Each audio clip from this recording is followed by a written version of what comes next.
आज है 22 जनवरी 2025 और आज हम जा रहे हैं महिलावाली के सरकारी स्कूल में। जगाधरी से यह स्कूल यह गांव 5-7 किलोमीटर दूरी पर है। गांव के बाहर ही एक बहुत बड़ा द्वार बना हुआ है। कारगिल युद्ध में जो शहीद हुए उनके उसमें बनाया गया है।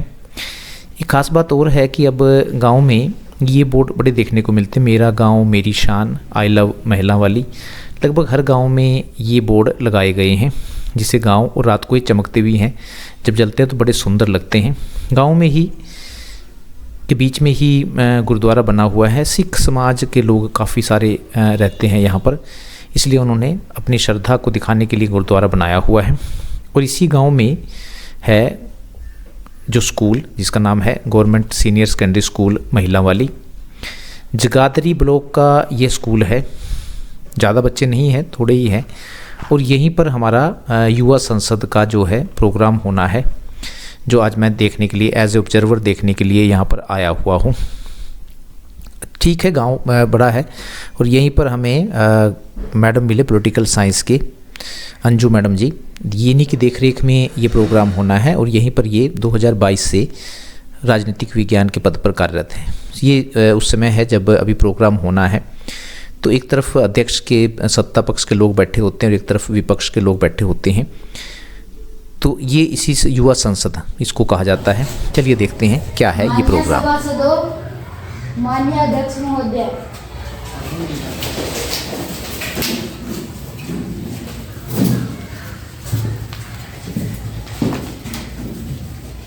राष्ट्रगीत शुरू किया जाए। वंदे मातरम, वंदे मातरम, सुजलाम सुफलाम Malay. Please sit down.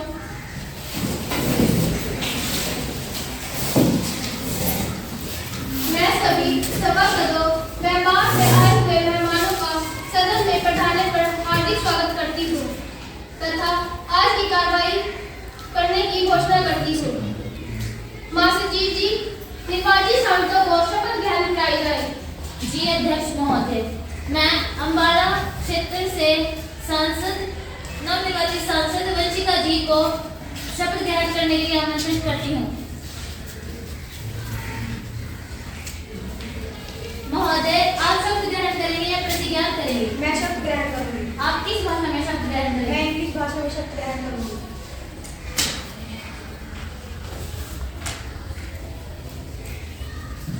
I, Vanshika, have been elected a member of lower house of the Youth Parliament, do swear in the name of God.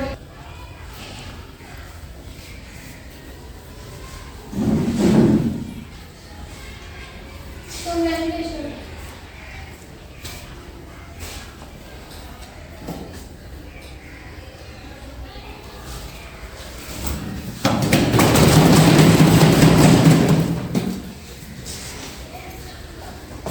अब मैं करनाल क्षेत्र से नवनिर्वाचित सांसद प्रिया जी को शपथ ग्रहण करने के लिए आमंत्रित करूंगी। महोदय, आप शपथ ग्रहण करेंगे या प्रतिज्ञा करेंगे? मैं शपथ ग्रहण करूंगी। आप किस भाषा में शपथ ग्रहण करेंगे? मैं हिंदी भाषा में शपथ ग्रहण करूंगी। मैं रिया, जो युवा संसद की लोकसभा की सदस्य निर्वाचित हुई हूँ, ईश्वर की शपथ लेती।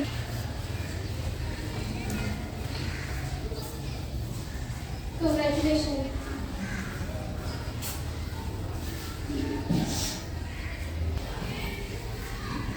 अहं शान्तुलयः राज्यसभायां सदस्यत्वेन निर्वाचितः अस्मि।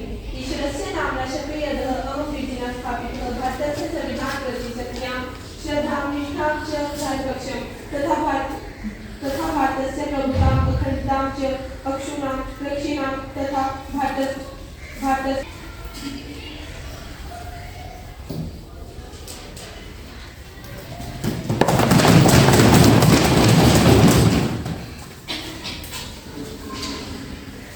माननीय सदस्यगण, क्योंकि हम 2 महीने पश्चात मिल रहे हैं, मेरा यह कर्तव्य है कि मैं सदन को श्री मनमोहन सिंह जी, जो भूतपूर्व प्रधानमंत्री रहे और वह एक वरिष्ठ अर्थशास्त्री भी थे, उनके श्री मनमोहन सिंह जी एक गंभीर अस्तित्व के व्यक्ति थे। उन्होंने अपने कार्यकाल में देश की बहुत सहायता की।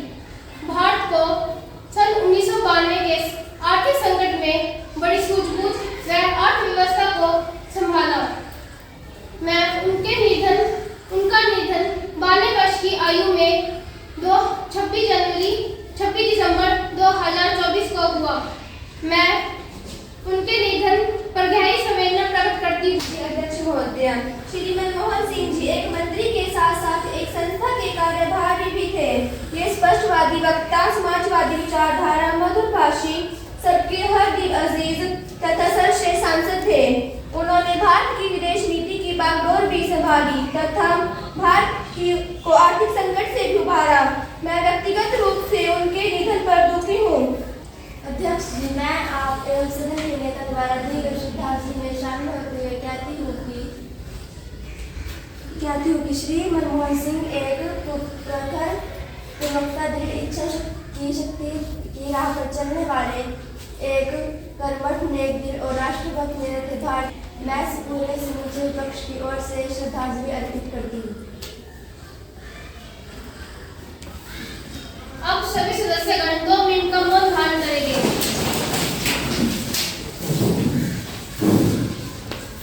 Please sit down। महासचिव जी, शोक परिवार को शोक संदेश भेज दिया जाए। जी अध्यक्ष महोदय, संदेश के प्रति शोक और परिवार को भेज दी जाएगी। प्रधानमंत्री जी, आप अपने नए मंत्रिमंडल के मंत्रियों का परिचय सदन से करवाएं। अध्यक्ष महोदय, मैं आपसे और आपके माध्यम से अपने इन साथियों का संसद से परिचय करवाना चाहती हूँ। नवनियुक्त मोटर परिवहन मंत्री जो उत्तर प्रदेश के गाजियाबाद लोकसभा से सांसद हैं। मुझे घोषणा करनी है कि आज हमारे बीच महामहिम राष्ट्रपति जी के अतिथिगण मौजूद हैं। श्रीमती शान चाउन, चीन की ऊर्जा मंत्री। श्रीमती जॉन इब्राहिम, अमेरिका की रक्षा मंत्री। माननीय सभासदों, अब सदन की कार्रवाई शुरू की जाती है। महासचिव जी, प्रश्न रुचि व आज का एजेंडा सभासदों में बांट दिया जाए। जी अध्यक्ष महोदय।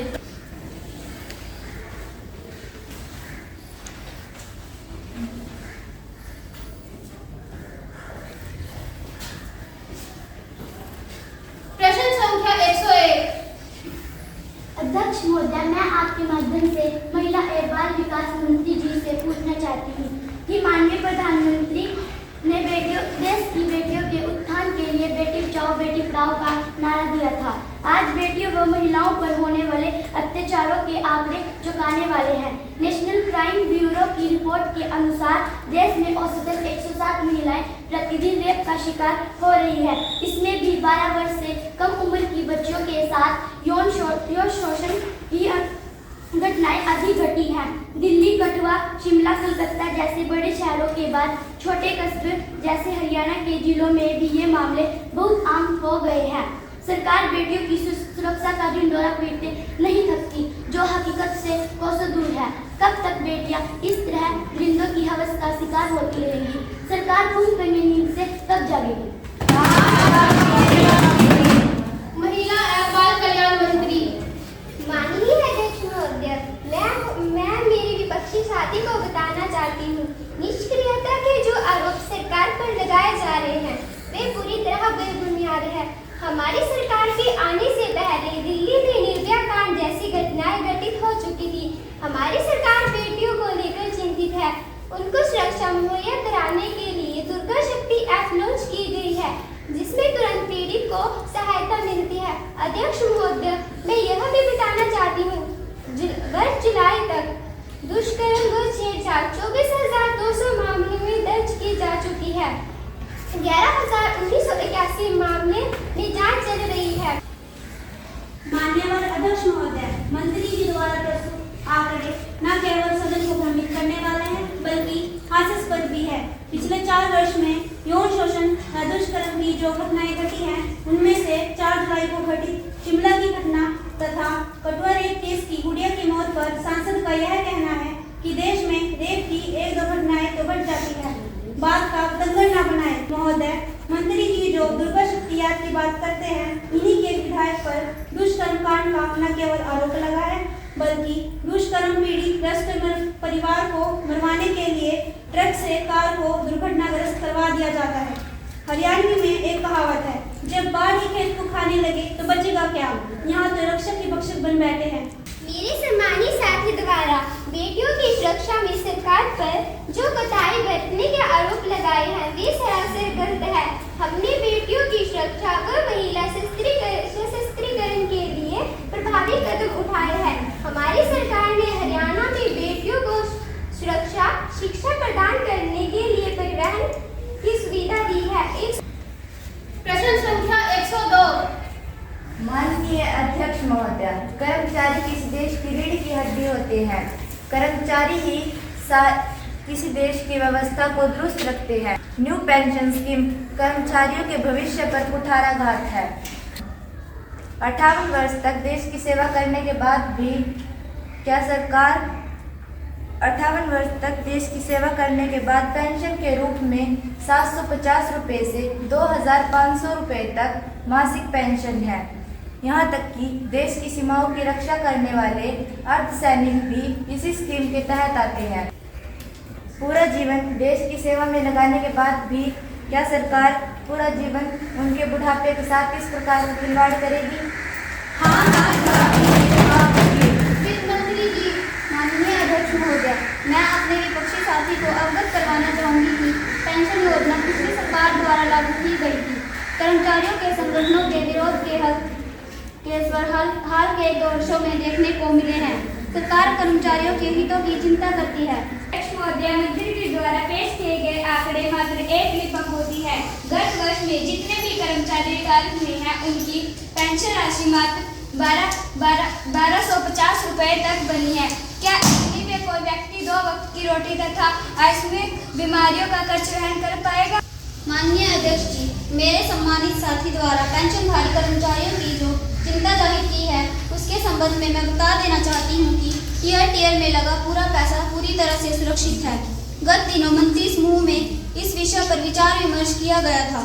हमने पेंशन भोगी ही नहीं बल्कि प्रत्येक व्यक्ति के लिए स्वास्थ्य कार्ड बनाकर लोगों के स्वास्थ्य संबंधी चिंताओं का निराकरण किया है। प्रश्न संख्या 103।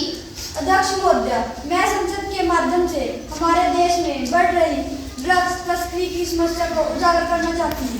नौजवान किसी भी देश का भविष्य होते हैं। पंजाब में नशे का दायरा बढ़ रहा है जो लोगों के अरमानों को अपने साथ भाई ले जा रहा है।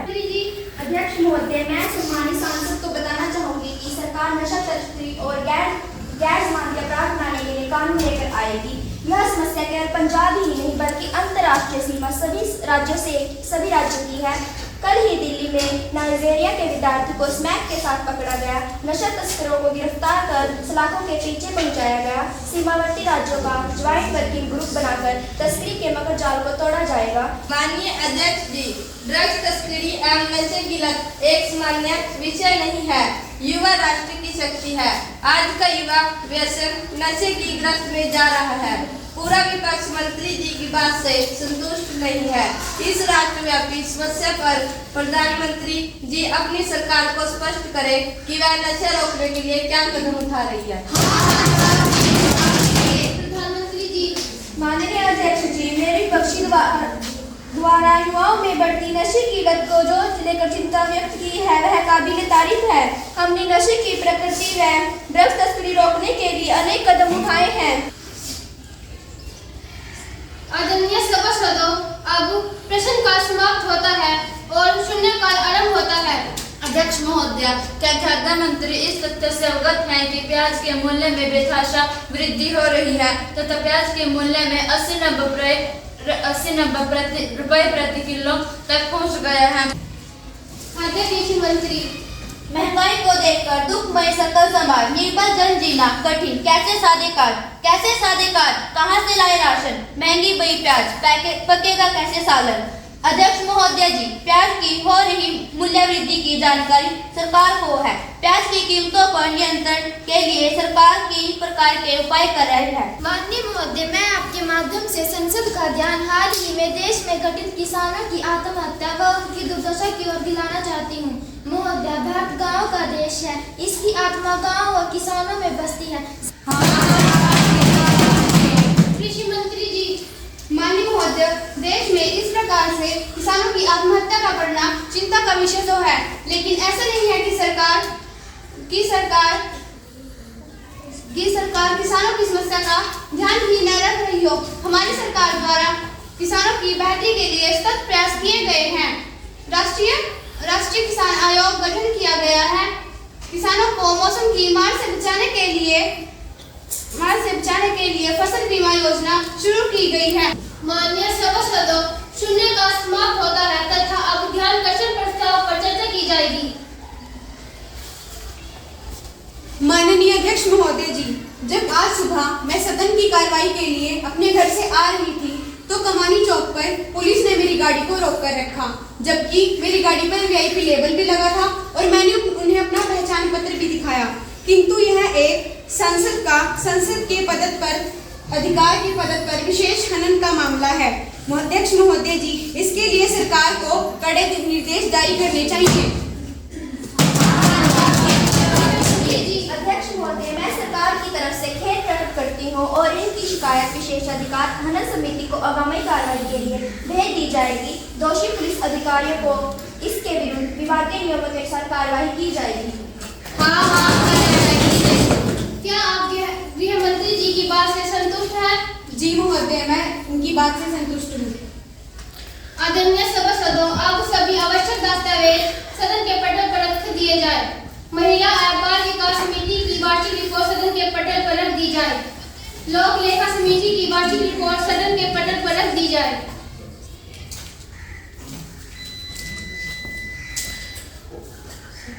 जी अध्यक्ष महोदय, इसे आगामी कार्यवाही के लिए ऊपरी सदन में भेज दिया जाएगा।